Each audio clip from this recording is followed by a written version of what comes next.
Mpo vizuri? Wale watu wa Burushaka wako vizuri zaidi yenu. Sasa ndugu zangu, nimefurahi kukutana na nyie. Ni mara yangu ya kwanza kuzungumza hapa Kayanga.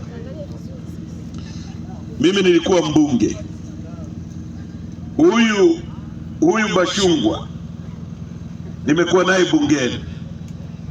Tumekuwa naye kamati moja ya nishati na madini kabla hajateuliwa.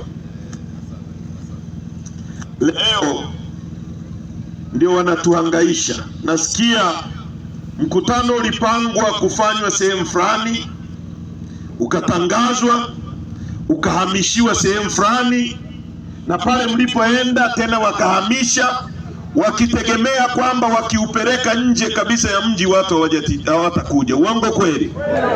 Kwa sababu wao hata ili wapate watu kama hawa lazima magari yasombe, watu walipwe, lakini watu wa Chadema wanakuja wenyewe kusikiliza sera.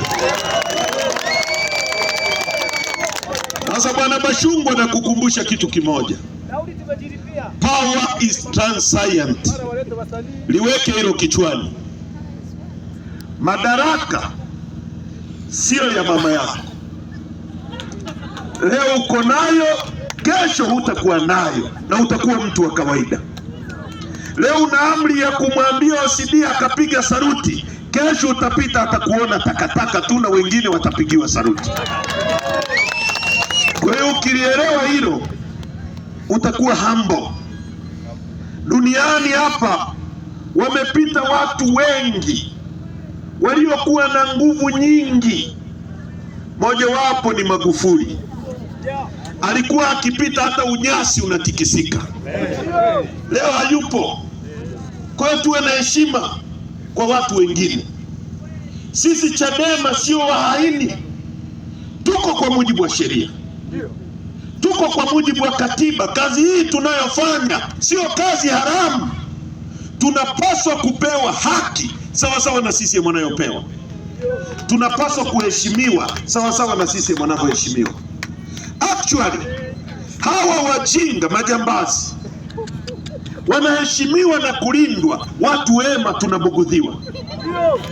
Yule Wasira ananizidi mimi nini? Mimi nimekuwa mbunge tena wa upinzani, against all odds, against polisi, against usalama, against, nikawa mbunge. Bashungwa, wewe umekuwa mbunge wa kupewa tu. Unanizidi nini mimi? Ili ushinde uchaguzi lazima kura zibiwe, lazima watu wapigwe, lazima vurugu zifanyike, ndio wewe utangazwe kuwa mbunge. Tuheshimiane. Tunaelewana vizuri ndugu zangu? Haya mambo ya nchi yetu yameharibiwa sana. Tusipoyasema mawe yataongea. Tunaelewana vizuri? Hii ni katiba ya nchi yetu. Ibara ya 8 ya katiba ya nchi yetu nitawasomea.